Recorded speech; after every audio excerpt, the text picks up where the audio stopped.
Good evening, everybody. I am Animesh Chatterjee from VIT Chennai, and today we are going to do a study on Turing machine and its applications. This is a very important topic of theory of computation. So let's begin. So you all must be wondering what is a Turing machine, right? A Turing machine is a mathematical model of computation describing an abstract machine that manipulates symbols on a strip of tape according to a table of rules. So as you can see the strip of tape here. So what Turing machine does is it can read from the tape and also write on the tape. So despite the Turing machine looking so simple, it is capable of implementing any computer algorithm. Turing machine is named after English mathematician, computer scientist and philosopher Alan Matheson Turing. He is also regarded as father of modern computer science. He also created bomb, which was used to decrypt the encrypted messages of Nazi Germany during World War II, and this helped him saving millions of lives.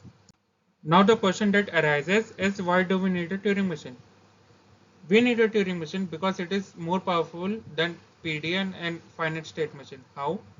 A PDA is restricted to reading from the stack in a last in first out manner, and a DFA has no media for writing anything. That means it must all be in its finite state. Whereas a Turing machine can both write on the tape and read from it. Before jumping to Turing machine, let us first learn about finite automata and closed-down automata. So a finite automata is a simple machine which is used to recognize patterns with an input taken from some character set. And a deterministic finite automata are finite state machines that accept or reject strings of characters by parsing them through a sequence that is uniquely determined by each string. So a DFA, what it actually does is, so suppose a certain language is fed into the machine. So now if we give any input B, A, B, now it will check whether this input satisfies the language which is fed in it or not, and it will give to output either accepted or rejected. Let's see how does a DFL look like. So let's take an example by designing a finite automata with input symbols 0 and 1 that accept those strings which start with 1 and ends with 0. So the DFA for the given example will look like this. Okay. Now let's test it with some example strings. So let's take this as the example string. Fine. So if we send 1, it it goes to Q1. Again 1 comes. So self loop it stays at Q1. Now 0 comes. It goes to Q2. Again 0 comes. Self loop it stays at Q2, and Q2 is the final state. So since the given string ends at Q2, hence we can say that this string is accepted by the finite automata and the DFA. So here the sample strings 0011, 110001, and this both are regular. So let us learn what are regular expressions. In simple terms, the language which are accepted by finite automata can be described by regular expressions. A regular expression can also be described as a sequence of patterns that defines a string. Note that the input symbols are independent of one another. Now the question arises, what if the input symbol are dependent on one another? So let's say we have to design a finite automata with input symbol 0 and 1 that accepts the language 0 to the power n, 1 to the power n, where the n is greater than or equal to 0. So here we see that both 0 and 1 are dependent on one another. How? Because the number of zeros and number of 1 should be equal to one another. Also, 1 cannot come between 0. Like for, let's take an example for n is equal to 3. So the accepted string will be 0 0 0 1 1 1. Here 1 cannot come in between these zeros, and also this 0 can't come in between this 1. So now let's see what is pushdown automata. A pushdown automata or PDA is a way to implement a context-free grammar in a similar way to design the deterministic finite automata for regular grammar. So in simple words, PDA is nothing but DFA with a memory element. So if a DFA, we give it a stack which is a memory element, it it becomes our push down automata. So simple, no? So let's see, like in a broad manner, how it works. So we give an input in this input tape, and this finite control or the machine, it either pushes or pops some part of this input to the stack, and finally, according to the state of the stack, whether it is empty or not, and all, uh, according to the state of the stack, a final decision is made whether the string which is inputted in this input tape is accepted or rejected. So let's see how does a PDA look like. So remember this example in which we got stuck. Uh, so so we have to design a finite automata with input symbol 0 and 1 that accepts the language 0 to the power n 1 to the power n, given that n is always greater than or equal to 0. So the PDF for this example will look like this. So what this in a broader way does is, we have a stack whose first element is z0, as you can see, in empty stack the first element is z0. We let it be, and whenever 0 comes, so let's take an example of 00 11. So whenever 0 is there, we push it into the stack, and again 0 comes, so the stack will become 00. So we will push another 0, and when 1 comes, we will pop out the 0. As you can see, input is 1, so we will popping out the 0. So for first one, we are popping out this 0, and for the second one, we will pop out this 0, and hence we see that the stack is empty. Therefore, this PDA accepts this grammar. So hence we saw the usefulness of memory element to the PDA. So now let's see what advantages does Turing machine has over pushdown automata. So there are many limitations to PDA, such as a PDA can only access the top of its stack. Uh, so given a stack, we know that it operates on manner of last in first out.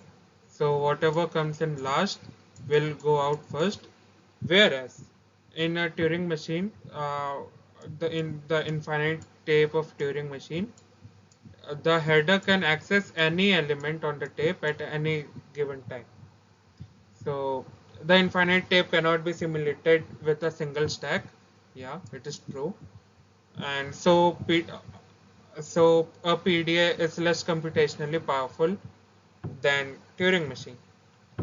Also, there are algorithms which can be programmed with a Turing machine but cannot be programmed with a pushdown automata.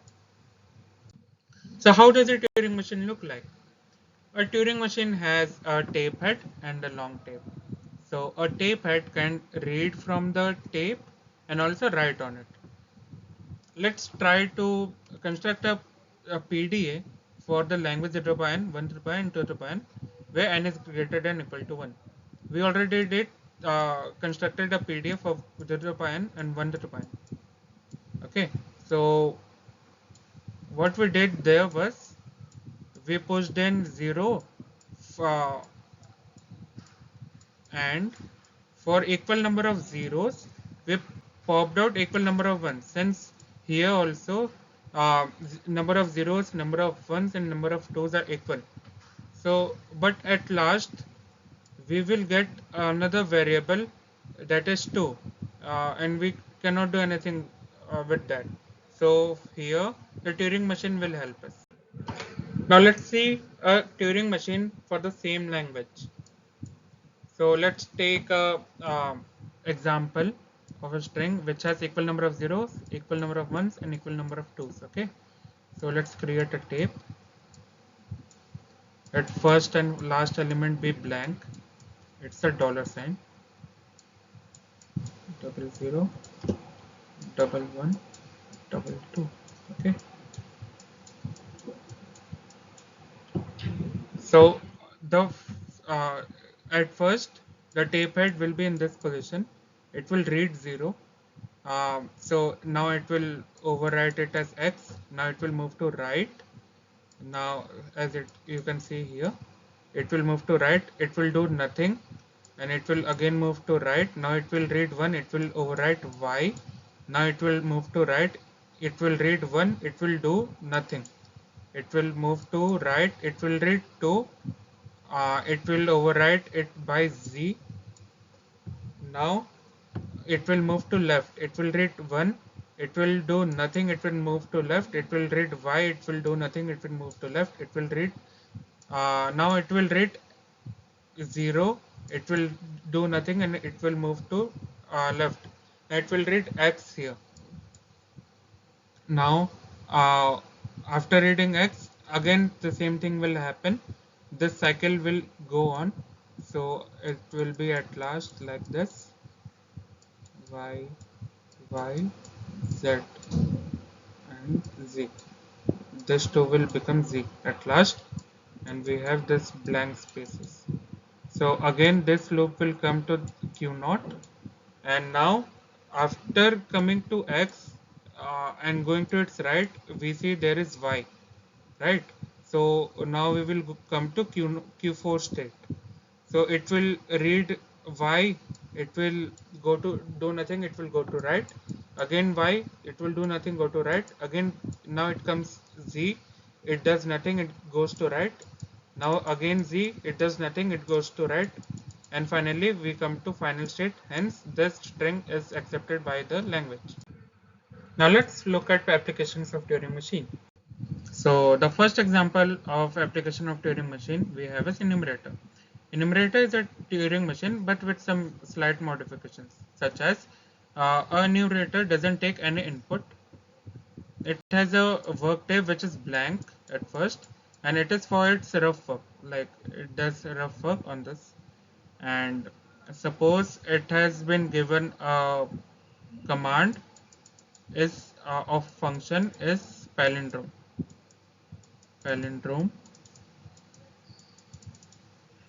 So it will print all the palindrome after doing some computation on this workday. Let's talk about the second real life application. Note that Turing machines are used almost exclusively for theoretical work. So if we want to prove something about the limitation of a computer, we just show that this limitation applies to Turing machines, and essentially the same limitation will apply to all computers. So example of some of this computers limitation are halting problem, that is impossibility of certain algorithms. So to be more specific, what kind of algorithms? The algorithms which will run forever, which has infinite loop, that kind of algorithms. Turing machines are used as a theoretical model for studying the limits of what can be achieved by artificial intelligence. By analyzing the behavior of Turing machines, computer scientists can determine which tasks are feasible for AI and which are not. Another example of real-life application is Turing machines are used to study the security of cryptographic protocols. By modeling the behavior of Turing machine attacker, computer scientists can analyze the strength of a cryptographic system.